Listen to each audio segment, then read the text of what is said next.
Subscribe कीजिए YouTube channel new ideas को और दबाइए बेल आइकन हमारे वीडियोस को सबसे पहले देखने के लिए। नमस्कार साथियों, स्वागत है आपका एक बार फिर से आपके अपने YouTube channel new ideas YT में। साथियों, लास्ट टाइम पे हम लोगों ने chapter number 4 and that is CSS, जो कि सेकेंड पेपर M2R5 यानी कि वेब डिज़ाइनिंग एंड पब्लिशिंग का चैप्टर नंबर 4 है।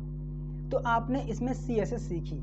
तो अगर मैं आपसे कहूँ कि CSS का यूज़ क्या है, तो आप कहेंगे कि जब भी हमें किसी वेबसाइट या किसी वेब पेजेस के जो HTML एलिमेंट्स हैं उनको स्टाइल देना होता है, उनको डेकोरेट करना होता है, तो उस केस में हम लोग CSS का यूज़ करते हैं। कहने का मीन्स ये है कि CSS की हेल्प से हम लोग अपनी वेबसाइट में जो वेब पेजेस हैं, आप जानते हैं कि जो वेबसाइट होती है वो कलेक्शन ऑफ वेब पेजेस होती है, तो जो वेब पेजेस हैं उनको और अट्रैक्टिव और डेकोरेट करने के लिए हम लोग CSS का यूज़ करते हैं। बेसिकली CSS की हेल्प से हम लोग जो HTML एलिमेंट्स हैं उनको स्टाइल देते हैं। तो बिल्कुल सही है। तो जो ये आपका 5th चैप्टर है, ये कहीं ना कहीं जो आपका 4th चैप्टर है दैट इज CSS, इससे संबंधित है, क्योंकि आप लोग यहाँ पर एक टर्म देख रहे होंगे CSS फ्रेमवर्क।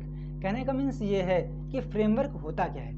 तो मैं आप लोगों को फ्रेमवर्क के बारे में एक डिफिनेशन दूं, उसके पहले मैं आप लोगों को एक एग्जांपल देता हूं, तो उससे आपको जो फ्रेमवर्क है और अच्छे से क्लियर हो जाएगा। सो गाइस, लास्ट टाइम पे एक स्टूडेंट की क्वेरी थी कि सर जो आपने मुझे HTML और CSS से फॉर्म बनाना सिखाया है, जो इसमें हम डेटा फिल करते हैं, इनपुट करते हैं, वो डेटा स्टोर कहाँ पे होता है। सो गाइस, मैं आपको बता दूं कि जब भी आप लोग कोई भी HTML फॉर्म बनाते हैं CSS और HTML के थ्रू या फिर सिर्फ HTML के थ्रू, तो उस केस में जो भी आप उस इनपुट बॉक्स में डेटा टाइप करते हैं वो कहीं भी स्टोर नहीं होता है। कहने का मीन्स ये है कि आप फ्यूचर में उसे रिट्रीव नहीं कर सकते हैं। अगर आप लोग उस डेटा को जो आपने HTML फॉर्म में इनपुट किया है उसे एक्सेस करना चाहते हैं, उसे देखना चाहते हैं कि किस बंदे ने कौन सा डेटा फिल किया है, ठीक है, तो उसके लिए आप लोगों को कुछ एक्स्ट्रा नॉलेज की रिक्वायरमेंट है।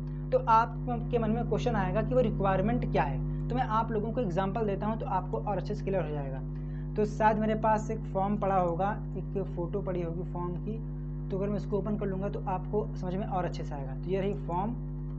तो आपके सामने एक फॉर्म है, तो मैं इसको ओपन कर लेता हूँ पेंट से, ताकि मैं आप लोगों को सही समझा सकूँ। सो गाइस, अगर आप लोग चाहें तो आप इस वीडियो को थोड़ा सा स्किप कर सकते हैं, अगर आप लोग W3 CSS फ्रेमवर्क को सीखने के लिए आए हैं तो।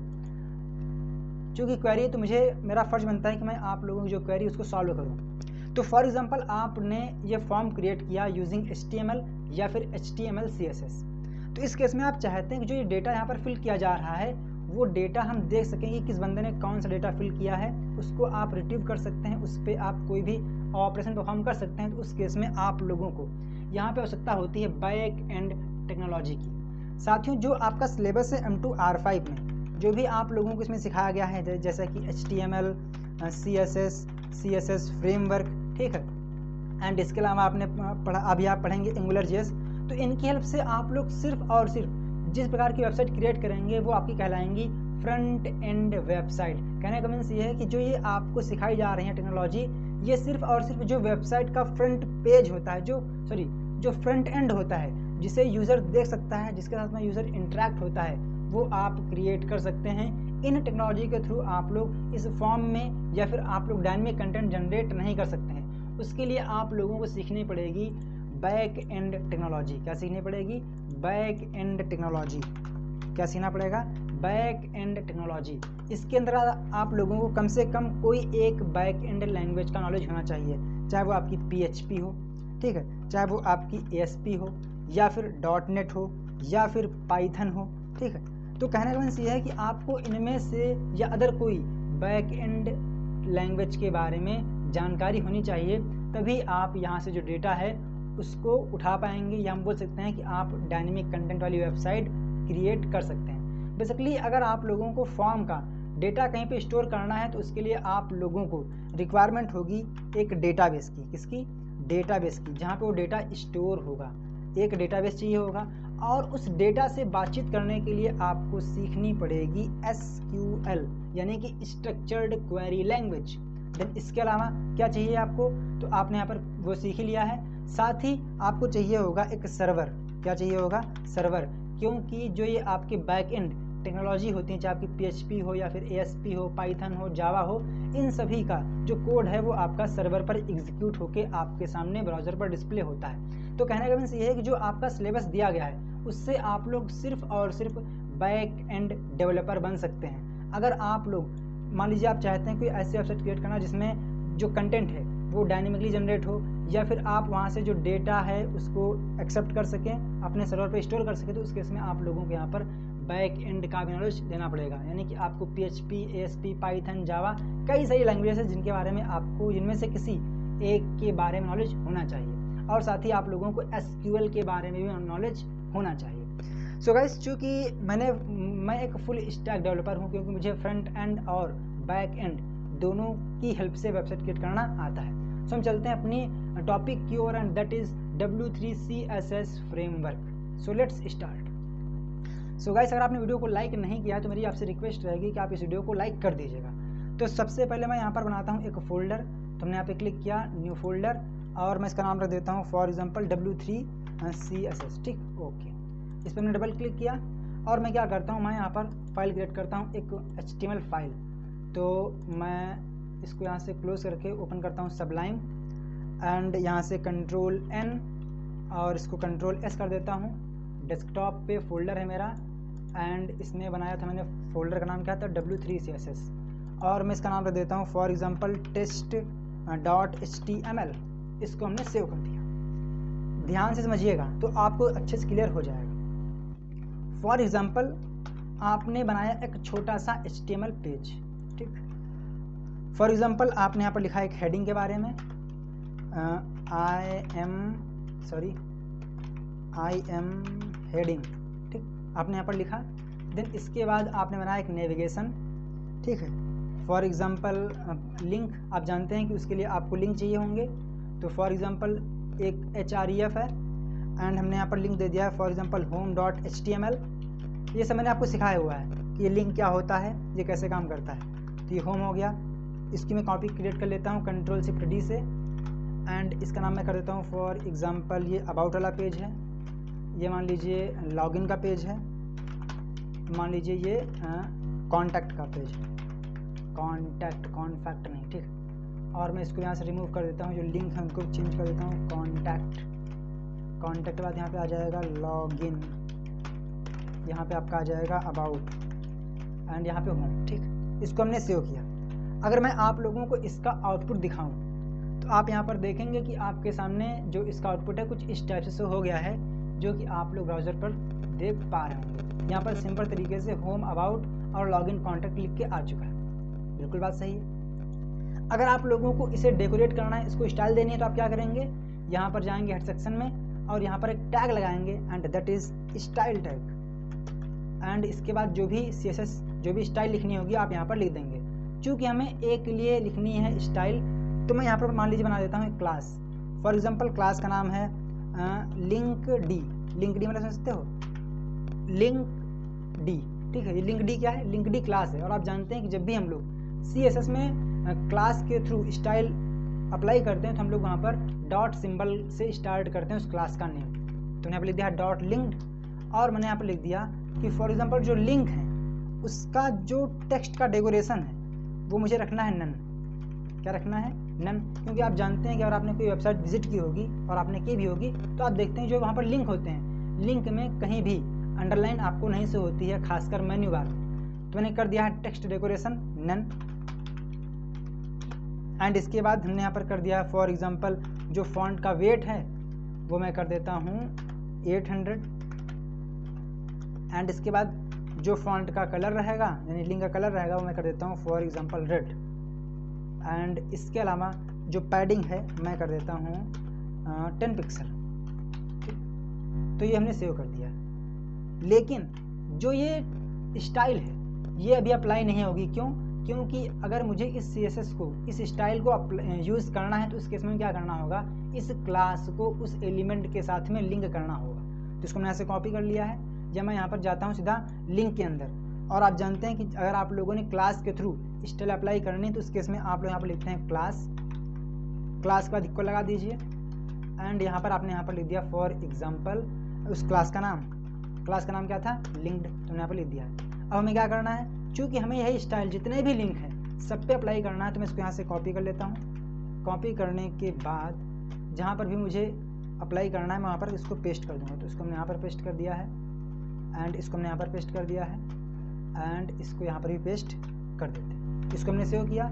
सेव करते ही जैसे मैं पेज को रिफ्रेश करूँगा तो आप देखेंगे कि जो स्टाइल हमने लिखी थी वो यहाँ पर अप्लाई हो चुकी है। तो बात सही है, बिल्कुल सही है। तो कहने का मीन्स क्या है? कहने का मीन्स ये है कि जब आपने इतना लिखा लिंक्ड, जब आप लोगों ने इस क्लास को यूज़ किया, इस लिंक क्लास को यूज़ किया, तो ऑटोमेटिकली जो ये एलिमेंट्स थे उन सभी पर इस क्लास के से संबंधित जो भी प्रॉपर्टीज़ थी वो सभी के सभी इन एलिमेंट्स पे अप्लाई हो गई जिसमें आप लोगों ने इस क्लास को यूज़ किया था। मैं एक बार रिपीट करता हूँ, कहने का मतलब क्या है? कहने का मतलब ये है कि जो क्लास थी लिंक डी, इसने ये क्या कर रहा है, ये इन सभी प्रॉपर्टीज को उन एलिमेंट्स पे अप्लाई कर रहा है जहाँ पर आप लोगों ने क्लास को यूज़ किया है। तो कहने का मतलब ये है कि जो ये HTML एलिमेंट पे प्रॉपर्टीज स्टाइल अप्लाई हो रही है वो इस क्लास के कारण अप्लाई हो रही है। जब भी आप लोग ये क्लास यूज़ कर रहे हैं तो उस केस में जो ये प्रॉपर्टीज़ हैं, ये स्टाइल है, ये इस पे अप्लाई हो जा रही है। तो क्या हो अगर आपको इतना ना लिखना पड़े, सिर्फ और सिर्फ आप लोगों को इतना लिखना पड़े, यानी क्लास यूज़ कर लीजिए, यानी क्लास का आप नाम लिख दीजिए और ऑटोमेटिकली ये कोड अप्लाई हो जाएगा। तो कहने का मतलब ये है कि बस ये मेन टारगेट है फ्रेमवर्क का, वो यही होता है कि वहाँ पे आप लोगों को बनी बनाई यानी कि प्री डिफाइंड क्लासेस मिलती हैं जिनका हर क्लास का अलग अलग मतलब होता है। जैसे कि मान लीजिए हमने यहाँ पर लिखा था लिंक आईडी, ये क्या है, ये क्लास है और इसके अंदर हमने यहाँ पर इन प्रॉपर्टीज़ को लिखा था, और जैसे ही मैंने लिंक डी इस क्लास को यूज़ किया तो ऑटोमेटिकली जो एक प्रॉपर्टीज़ थी वो अप्लाई हो गई। तो कहने का मतलब यही है कि जो आपका फ्रेमवर्क है, चाहे वो आपका W3 CSS फ्रेमवर्क हो या फिर बूटस्ट्रैप का फ्रेमवर्क हो, उन सभी में क्या होता है कि प्री डिफाइंड क्लासेस होती हैं, जिन क्लासेस से संबंधित जो प्रॉपर्टीज़ हैं उनको वहाँ पर डिफाइन कर दिया गया है। आपको सिर्फ और सिर्फ उस क्लास को यूज़ करना है और जो स्टाइल होगी वो ऑटोमेटिकली अप्लाई हो जाएगी। सो बात करते हैं हम लोग W3 CSS फ्रेमवर्क के बारे में। मैं एक बार रिपीट करता हूँ कि उसमें क्या होगा कि उसमें आप लोगों को ये कोड नहीं लिखना पड़ेगा, उसमें आपको सिर्फ और सिर्फ लिखना होगा लिंक डी, यानी कि जो भी क्लास का नाम आप यूज़ करना चाहते हैं, अलग अलग प्रॉपर्टीज़ के लिए, अलग अलग स्टाइल के लिए आप लोगों को अलग अलग क्लास मिलेंगे। ठीक है, तो अब मैं आपको दिखाता हूँ W3 CSS के बारे में थोड़ा सा इंट्रोडक्शन, कि जो ये आपका W3 CSS है ये बेसिकली है क्या, तो ये एक मॉडर्न CSS फ्रेमवर्क है। मतलब क्या है, ये CSS से संबंधित टेम्पलेट है जिससे आप लोग सिर्फ और सिर्फ क्लास के थ्रू यूज़ कर पाएंगे। आपको क्लास का नाम लिखना होगा और उससे संबंधित जो स्टाइल होगी वो उस एलिमेंट पे अप्लाई हो जाएगी जहाँ पे आपने क्लास यूज़ किया होगा। तो बेसिकली जो ये CSS फ्रेमवर्क है ये डेस्कटॉप, टैबलेट, मोबाइल इन सभी को सपोर्ट करता है। हो सकता है कि आप लोगों को भी जो फ्रेमवर्क है समझ में ना आया हो, लेकिन अगर आप इस वीडियो को पूरा देखेंगे तो आपको गारंटी समझ में आ जाएगा। देन इसके बाद जो ये W3 CSS है ये क्या करता है, ये सभी ब्राउज़र, चाहे वो क्रोम हो, फायरफॉक्स हो, एज हो, इंटरनेट एक्सप्लोरर हो, सफारी हो, ओपेरा हो, कोई भी ब्राउज़र हो, वो सभी पे एक जैसा कंटेंट डिस्प्ले करेगा। ऐसा नहीं कि मान लीजिए आपने क्रोम में कोई अपने डॉक्यूमेंट में कोई क्लास यूज़ की थी, वो क्लास जब आप लोग उस डॉक्यूमेंट को क्रोम पे ओपन कर रहे हैं तो उसका आउटपुट अलग आ रहा है, फायरफॉक्स पे ओपन कर रहे हैं तो उसका आउटपुट अलग आ रहा है। ऐसा नहीं है, हर ब्राउज़र पे एक जैसा आउटपुट देखने को मिलेगा। देन इसके बाद W3 CSS was designed to get high quality alternative to Bootstrap, कि जो W3 CSS फ्रेमवर्क है ये बूटस्ट्रैप का अल्टरनेटिव है। और आपको मालूम होना चाहिए कि अधिकतर लोग अपने वेबसाइट को डिज़ाइन करते समय बूटस्ट्रैप इस फ्रेमवर्क का यूज़ करते हैं क्योंकि ये बहुत ही पावरफुल है और मैं भी इसी का यूज़ करता हूँ। बेसिकली बूटस्ट्रैप और W3 CSS में मेन डिफरेंस क्या है? मेन डिफरेंस ये है कि जो W3 CSS है ये प्योरली CSS से लिखा गया है। कहने का मतलब ये है कि जो इसमें प्रॉपर्टी, जो इसमें स्टाइल लिखी गई है वो टोटली CSS से संबंधित है। कहने का मीन्स ये है कि जो W3 CSS फ्रेमवर्क है वो सिर्फ और सिर्फ CSS पे डिपेंड है, CSS से क्रिएट किया गया है। वहीं जो बूटस्ट्रैप है इसमें आप लोगों का जावास्क्रिप्ट और CSS इन दोनों को ही यूज़ किया गया है। तो इसमें मेन डिफरेंस ये भी है। दूसरी बात यह है कि जो बूटस्ट्रैप है सबसे ज़्यादा यूज़ होता है, तो ये भी आपको मालूम होना चाहिए। देन इसके बाद अब बात ये आती है कि आप लोग ये फ्रेमवर्क यूज़ क्यों करेंगे। इसका मेन बेनिफिट क्या है? तो इसका बेनिफिट ये है, मैं आपको समझाता हूँ। अब चूँकि जब आप लोग डॉक्यूमेंट क्रिएट करेंगे तो उस केस में आप लोगों को इतना सारा कोड नहीं लिखना होगा, आपको सिर्फ और सिर्फ लिखना होगा क्लास लिंक्ड। तो ये ऑटोमेटिकली जो इतना कोड है ये यहाँ पे इंक्लूड हो जाएगा। कहने का मतलब ये है कि जो इससे संबंधित स्टाइल है वो आपके एलिमेंट पे अप्लाई हो जाएगी। तो इससे का बेनिफिट क्या है? इसका मेन बेनिफिट है कि जो आपका कोड है वो रिड्यूस होगा, कोड कम लिखना पड़ेगा, पहली बात। नंबर 2, जब कोड कम होगा तो जो पेज है वो फास्ट डाउनलोड होगा, यानी कि फास्ट ओपन होगा, दूसरा बेनिफिट। तीसरा बेनिफिट, अगर आप लोग कम कोड लिखेंगे तो आपका टाइम भी कम लगेगा। चौथी बात ये है कि अगर मान लीजिए इसमें कोई गलती आपने कर दी तो उसको ढूंढने में दिक्कत नहीं होगी, और दूसरी बात ये है कि इसको समझने में आसानी होगी, यानी कि ईजर टू अंडरस्टैंड। तो ये बेनिफिट होते हैं फ्रेमवर्क के। देन इसके बाद अब बात ये आती है कि आपको ये फ्रेमवर्क यूज़ कैसे करना है। तो इसके लिए चूँकि ये W3 CSS का फ्रेमवर्क, उसके लिए आप लोगों को इनकी वेबसाइट पे आना होगा जहाँ से आप लोग इनका जो फ्रेमवर्क है यूज़ कर पाएंगे। तो सबसे पहले आपको टाइप करना है w3school.com, इसको आप सर्च कर लीजिए। सर्च करने के बाद आपको यहाँ पर इसको स्क्रॉल करना है और नीचे आप लोगों को मिलेगा W3 CSS फ्रेमवर्क। बेसिकली ये भी एक फ्रेमवर्क ही है और बूटस्ट्रैप भी फ्रेमवर्क ही है।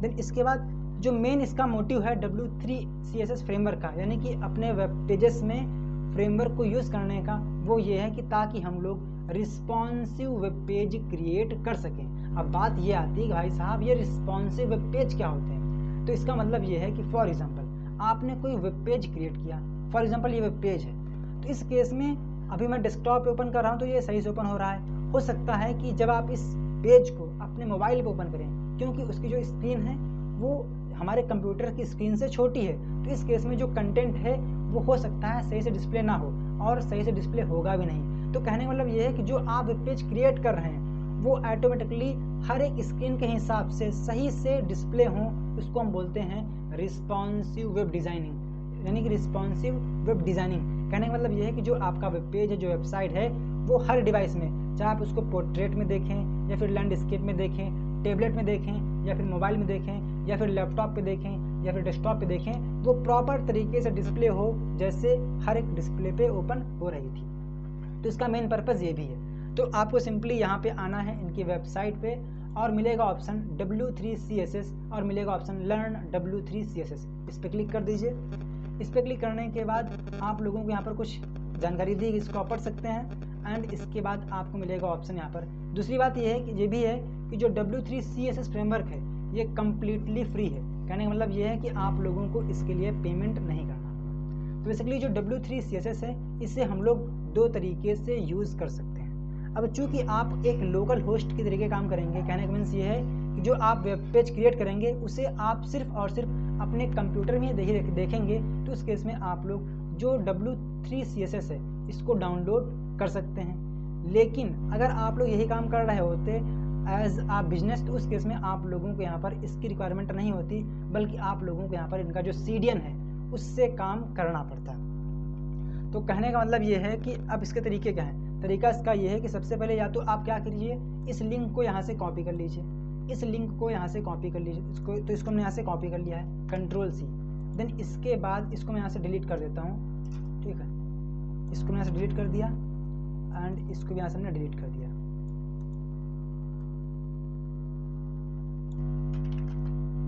ठीक, तो जो आपने यहाँ से कोड कॉपी किया है ये वाला CDN, इसको उठा के आप लोग यहाँ पर हेड में कहीं पर भी पेस्ट कर दीजिए। तो इससे क्या होगा, जो W3 CSS फ्रेमवर्क है वो आपके इस करंट वेब पेज से कनेक्ट हो जाएगा। तो इस केस में जो भी क्लासेस हैं आप उनको यहाँ पर यूज़ कर सकते हैं। अगर मैं आप लोगों को इसका आउटपुट दिखाऊं तो आप यहाँ पर देखेंगे कि अभी जिसमें IM हेडिंग है वो बिल्कुल सिंपल सादे अक्षरों में आ रही है। अब मान लीजिए मुझे इसका जो कलर है उसे चेंज करना है, तो इसके लिए आप लोगों को W3 CSS फ्रेमवर्क में एक प्रॉपर्टी दी गई है and that is W3 colour. तो मैंने यहाँ पर लिख दिया है फॉर एग्जांपल। अब देखिए, अगर आप लोगों को, मैंने आपसे बताया था पहले भी कि अगर आप लोगों को W3 CSS फ्रेमवर्क की जो स्टाइल है उसको अपने एलिमेंट में यूज़ करना है, तो उसके लिए आप लोगों को क्लास यूज़ करनी होगी। तो आपको सिंपली आप लिखना है क्लास, देन इसके बाद क्लास का नेम जो कि डिफाइन की गई है W3 स्कूल के फ्रेमवर्क में, सॉरी W3 CSS फ्रेमवर्क में। तो फॉर एग्जांपल मुझे आई एम हेडिंग इसका कलर चेंज करना है, तो इसके लिए आपके पास एक क्लास है and that is W3 hyphen, उसके बाद आप लिख दीजिए टेक्स्ट हाइफन, उसके बाद कौन सा कलर, फॉर एग्जांपल मुझे इसका कलर करना है रेड, तो मैंने कर दिया है रेड। इसको हमने सेव किया एंड हमने पेज को रिफ्रेश किया, तो आप यहाँ पर देखेंगे कि जो हेडिंग का कलर था वो चेंज हो गया है। फॉर एग्जांपल आप चाहते हैं जो इसका बैकग्राउंड का कलर है उसको अप्लाई करना चाहते हैं, तो इसके लिए आप लोगों के पास एक प्रॉपर्टी है, सॉरी एक क्लास है एंड दैट इज W3, उसके बाद कलर का नाम मान लीजिए मुझे करना है बैकग्राउंड फॉर एग्जांपल रेड, या मैं कर देता हूँ ग्रीन क्योंकि रेड रेड हो जाएगा तो ग्रीन। तो इस केस में क्या होगा, जो ये प्रॉपर्टी है जो ये क्लास है W3 टेक्स्ट, ये क्या करती है, ये टेक्स्ट का कलर चेंज करती है। अगर आप लोगों को बैकग्राउंड का कलर चेंज करना है तो आपको लिखना होगा W3 एंड उसके बाद कलर का नाम। इसको हमने सेव किया एंड पेज को यहाँ से हमने रिफ्रेश किया, तो आप देखेंगे कि जो इसका बैकग्राउंड कलर है वो ग्रीन हो चुका है। तो आपने देखा कि कितना ईजी होता है किसी फ्रेमवर्क के थ्रू वेब पेजेस को क्रिएट करना। तो ये जो तरीका था पहला। अब चूंकि ध्यान दीजिएगा, अगर आप लोग इस लिंक के थ्रू W3 CSS फ्रेमवर्क का यूज़ कर रहे हैं, उसकी क्लास यूज़ कर रहे हैं, तो आपके सिस्टम में नेट कनेक्ट होना चाहिए, क्योंकि इस टाइम पे जो CSS अप्लाई हो रही है, स्टाइल अप्लाई हो रही है, वो डायरेक्ट इस लिंक के थ्रू उनके सर्वर से आ रही है। अब चूँकि अगर आप चाहते हैं कि कोई ऐसा बता दीजिए जुगाड़ ताकि बिना नेट के भी जो इनकी प्रॉपर्टीज़ हैं वो हम यूज़ कर सकें, तो इसके लिए आप लोगों को जो सेकंड मेथड है एंड दैट इज़ आप लोगों को यहाँ से इस लिंक के थ्रू जो ये फ्रेमवर्क है उसको अपने सिस्टम में डाउनलोड करना होगा। डाउनलोड करने से क्या होगा कि आप लोग बिना नेट के भी उनकी जो क्लासेस हैं उसको यूज़ कर पाएंगे, उनका जो फ्रेमवर्क है यूज़ कर पाएंगे। तो आप लोगों को सिंपली यहाँ पे आना है http इस लिंक पे क्लिक करना है। इस लिंक पे क्लिक करते ही आपके सामने जो फ्रेमवर्क है वो ओपन हो जाएगा। आपको ध्यान होगा, मैंने आपको कहा था कि इसमें होता क्या है, इसमें कुछ भी नहीं होता है कि सिर्फ क्लास के आगे उस क्लास से संबंधित जो टास्क, जो स्टाइल अप्लाई करनी है वो यहाँ पर डिफाइन की गई होती है। फॉर एग्जांपल मैंने लिखा था W3 कलर का नाम, तो उस केस में आपने लिखा था W3 रेड, तो उस केस में यहाँ पर बताया गया है कि आपको कलर कर देना है ये, और ये इंपॉर्टेंट रहेगा। देखिए तो यहाँ पर जो क्लास थी और उसके आगे यहाँ पर जो उसकी प्रॉपर्टीज डिफाइन की गई हैं, तो आप लोगों को ये कोड नहीं लिखना होता है, सिंपली आप लोग क्लास का नाम लिख देते हैं तो जो कोड है वो ऑटोमेटिकली अप्लाई हो जाता है। ठीक है, तो करना क्या है, आपको सिंपली इस लिंक पे क्लिक करना है। इस लिंक पे क्लिक करते ही आपके सामने कुछ इस टाइप से इंटरफेस ओपन हो जाएगा। तो सिंपली आप लोगों को Ctrl+S करना है।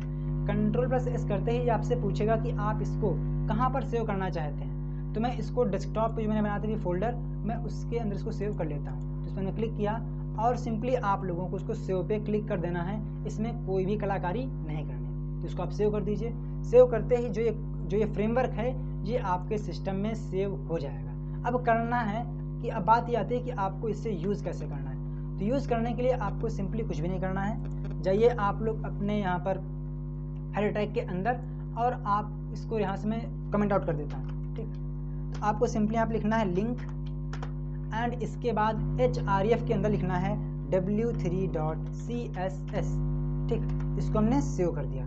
सेव करने के बाद अब चूँकि मेरा जो सिस्टम है नेट से कनेक्ट है, तो हो सकता है कि आपको लगे कि जो आपके इस सिस्टम में जो CSS अप्लाई हो रही है वो नेट के थ्रू हो रही है। तो मैं यहाँ से नेट को कर देता हूँ डिस्कनेक्ट, ताकि आप लोगों को प्रॉब्लम ना हो। ठीक है, तो आप देखिए कि इस टाइम जो मेरा सिस्टम है वो नेट से कनेक्ट नहीं है। इसको हमने सेव किया। सेव करने के बाद मैंने पेज को रिफ्रेश किया, तो आप देखेंगे इसमें कोई भी चेंजमेंट नहीं हुआ है। क्यों? क्योंकि जो W3 CSS फ्रेमवर्क है वो मैंने अपने सिस्टम में डाउनलोड किया है, डाउनलोड कर लिया है। तो इस केस में हमें इंटरनेट की रिक्वायरमेंट नहीं होगी।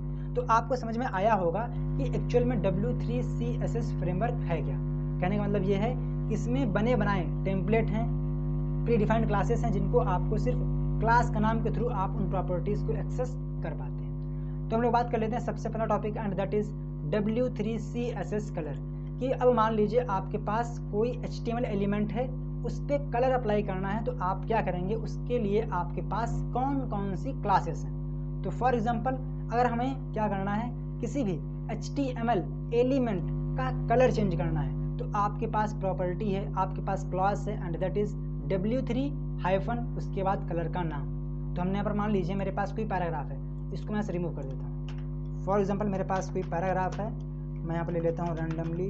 ठीक, ये मेरे पास पैराग्राफ है, इसको मैंने सेव किया एंड मैं इसको यहाँ से दिखाता हूँ आपको इसका प्रीव्यू। तो आप देखिए यहाँ बिल्कुल सिंपल सा है। और मान लीजिए मुझे इसका कलर चेंज करना है, तो इसके लिए सिंपली आपको जाना है पैराग्राफ में, चूँकि हमें पैराग्राफ का जो कंटेंट इसको चेंज करना है। देन आपको यहाँ पर लिखना है क्लास।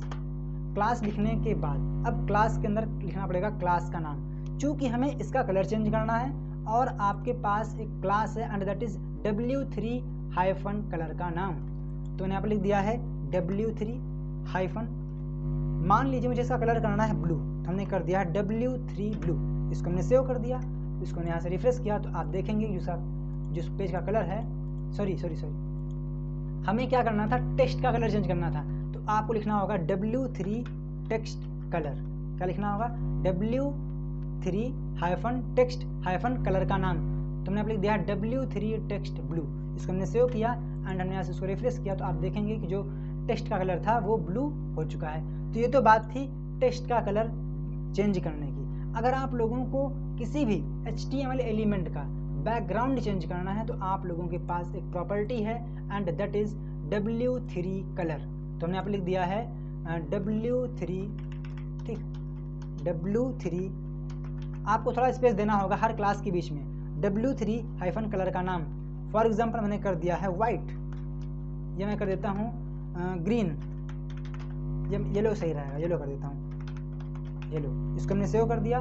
सेव करने के बाद हमने यहाँ से पेज को रिफ्रेश किया तो आप देखेंगे कि बैकग्राउंड कलर क्या हो चुका है, येलो हो चुका है और जो कलर है वो ब्लू हो चुका है। तो ये तो आपकी थी प्रॉपर्टी टेक्स्ट का कलर चेंज करने के लिए और बैकग्राउंड कलर चेंज करने के लिए। अगर आप लोग चाहते हैं कि जब भी हम इस पर माउस लेके जाएं तो जो कलर है वो चेंज हो जाए, तो इस केस में आपके पास एक प्रॉपर्टी है एंड आपको यहाँ पर दी भी गई है hover, W3 hover colour. W3 hover colour से क्या होगा, बैकग्राउंड का कलर चेंज होगा। अगर आप लोगों को टेक्स्ट का कलर चेंज करना है तो आपको लिखना होगा W3 होवर टेक्स्ट कलर।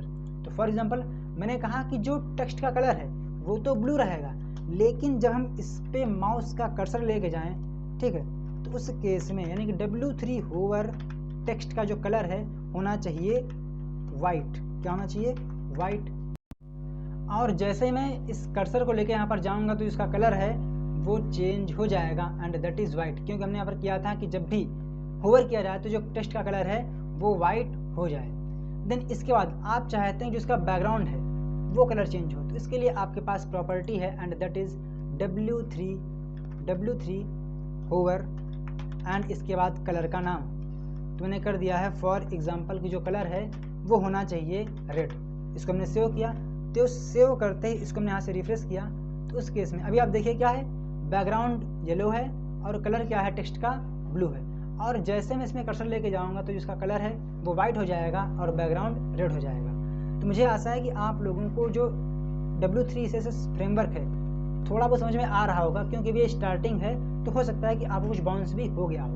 अगर आपके पास कोई डाउट है तो आप उसे कमेंट कर दीजिए। साथियों ये कंप्लीट जो चैप्टर है वो पैड है, कहने का मीन्स ये है कि जिन्होंने हमारे M2R5 की क्लास ज्वाइन की है कंप्लीट, ये जो वीडियो कंप्लीट है ये सिर्फ उन्हीं को शो होगा। तो कहने का मतलब ये है कि अगर आप लोगों को M2R5 के कंप्लीट वीडियो क्लास, चाहे वो HTML हो, CSS हो, फ्रेमवर्क हो, AngularJS हो, कहने का मीन्स ये है कि M2R5 जो आपका सिलेबस है उसकी कंप्लीट वीडियोस चाहिए, कंप्लीट PDF नोट्स चाहिए और कंप्लीट तैयारी आप करना चाहते हैं तो उसके लिए आपको छोटी सी पेमेंट करनी होगी। तो अगर आप लोगों को M2R5 की complete classes, complete PDF notes और कंप्लीट तैयारी करनी है तो उसके लिए हमारे व्हाट्सएप नंबर 7607418817 पर कांटेक्ट कर सकते हैं। तो मैं आप लोगों को इसके बारे में पूरी इन्फॉर्मेशन प्रोवाइड करा दूंगा। ये हमारा व्हाट्सएप नंबर है 7607418817। तो इसमें आप लोगों को कंप्लीट इन्फॉर्मेशन प्रोवाइड करा दी जाएगी। सो गाइस आगे की जो क्लास है वो पैड है, कहने का मीन्स ये है कि जिन्होंने नोट्स परचेस किए हुए हैं, क्लास परचेस की है, वो उनको शो होगी। So guys best of luck, मिलते हैं स्टूडियो में, तब तक के लिए जय हिंद, जय भारत, वंदे मातरम, थैंक यू। और जैसे ही मैं इस कर्सर को लेकर यहाँ पर